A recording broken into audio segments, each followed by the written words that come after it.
সাগর Rooney বাংলাদেশের প্রথিতযশা সাংবাদিক ছিলেন এবং কি কারণে তারা মারা গেলেন, এরকম খুন হলো সেটা এখনও বের করতে পারেনি রাষ্ট্র।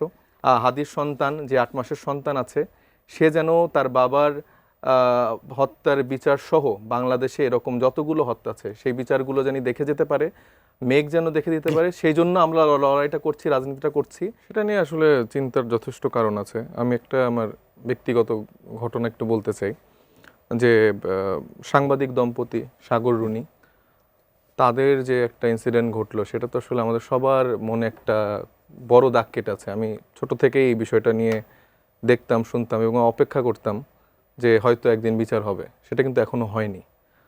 তাদের যে সন্তান মেঘ, তার সাথে আমার ফেসবুকে আমি কানেক্টেড। তো সে সামাও হয়তো আমার কথাবার্তা শুনে, দেখে, হয়তো আমাকে পছন্দ করে। তো হাদির এই ঘটনার পরে সে আমাকে একটা ভয়েস মেসেজ দিয়েছে এবং সে সেখানে বলেছে যে সাইব ভাইয়া, আমার খুব পছন্দের মানুষ হাদি ভাই এবং তুমি, এবং হাদি ভাইয়ের সাথে এরকম একটা ঘটনা ঘটেছে, তুমি প্লিজ সাবধানে থাকো।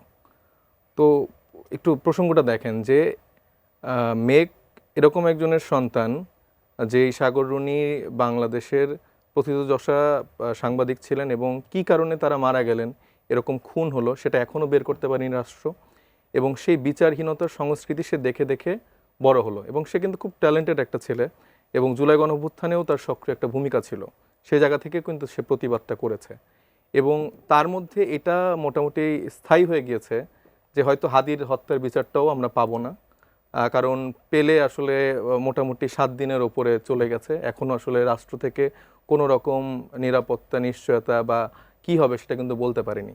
তো মেঘের এই কথাটা শুনে আমার বুকের ভিতরে খুবই হাহাকার করছিল যে রাষ্ট্রের জায়গা থেকে 5 তারিখের পরবর্তী সময়ে যেভাবে আমরা চিন্তা করেছিলাম বাংলাদেশের বিচার বিভাগ, আইন বিভাগ যেভাবে সক্রিয় ভূমিকায় ফিরে আসবে, যেখানে আমরা আবার আশ্বাস পাবো, ভরসা পাবো যে বাংলাদেশে কোনো মানুষের জানমালের নিরাপত্তার হুমকি হবে না, যদি হয়েও থাকে আমরা অ্যাটলিস্ট বিচারটা দেখতে পাবো। তো সেই জায়গা থেকে মেঘের ঘটনার সাথে কানেক্ট করে আমি বলতে পারি যে হয়তো হাদির যে সন্তান, সে হয়তো বা আবার 15 বছর পর বা 20 বছর পর কাউকে হয়তো এই মেসেজটা ফরওয়ার্ড করবে, কিন্তু আমরা চাই যে আমাদের জীবন দিয়ে হলেও সেটা যেন তার না হয়।